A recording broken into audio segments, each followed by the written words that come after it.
Well, howdy there, Internet people. It's Bo again.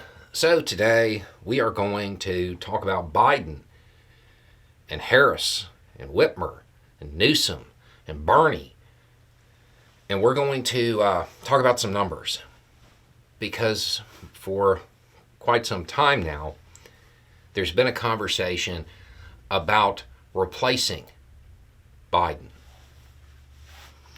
And the question that always comes up is, well, okay, who?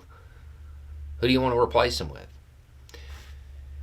And certain names get floated repeatedly. And the thing is, the most important part of that is that most of them have said, no, we're behind Biden. I'm not doing it. We're behind Biden. But now we have some numbers, and they're definitely worth looking at.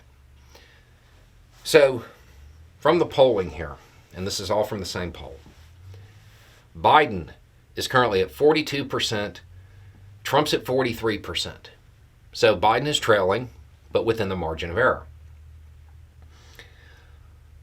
Whitmer, 36% to Trump's 40%, outside the margin of error. Newsom, 37% to 40%, right on the line of the margin of error. They didn't poll about Bernie, and I know people are going to ask why, and the answer to that is simple. The concern about Biden is that he's too old.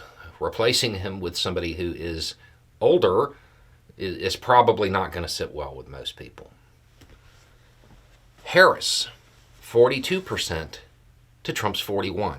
Harris does actually poll better. Somebody who's already on the ticket. So people who want Harris and are concerned about Biden not making it until 2028, well, they would vote that way anyway, right? That they're voting for her anyway. Now, as far as the polling goes, there is one thing that needs to be noted because it's something people will bring up. Both Whitmer and Newsom had more undecided voters. Okay?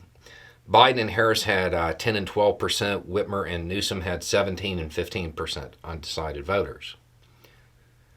The thing is, if you subtract the Biden-Harris numbers from the Whitmer-Newsom numbers as far as undecided voters, and you look at the remainder, in order for Whitmer or Newsom to win, all of those excess undecided voters have to break their way. Now, real quick, do I believe this polling? Not really. But this is what's being used to justify the criticism of Biden.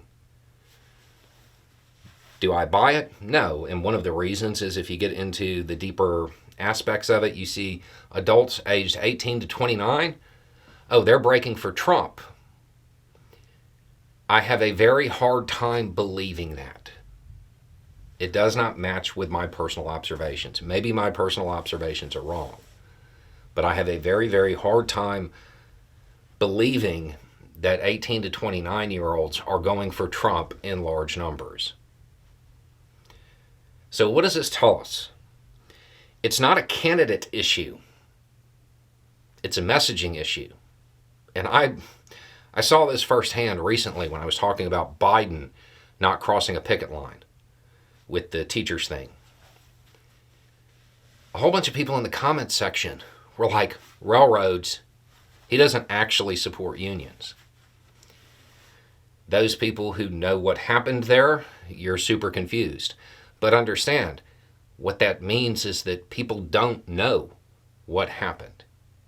They have no idea that the railroad division of the IBEW basically put out a note that said, hey, we got our sick days, and we thank the White House for playing the long game. The Democratic Party has bad messaging.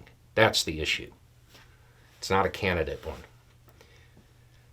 But that issue would be amplified a massive amount if the Republican Party hadn't made a candidate mistake. Can you imagine what these numbers would be if the Republican Party went with somebody other than, the most divisive president in American history. Can you imagine what they would be if they went with somebody a little bit more polished who had the same policies? What if they had ran Nikki Haley? The perceived differences and the idea of girl boss, the Democratic Party would be down by 10 points right now.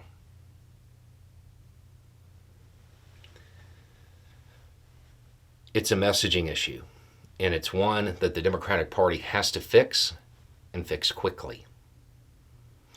Anyway, it's just a thought. Y'all have a good day.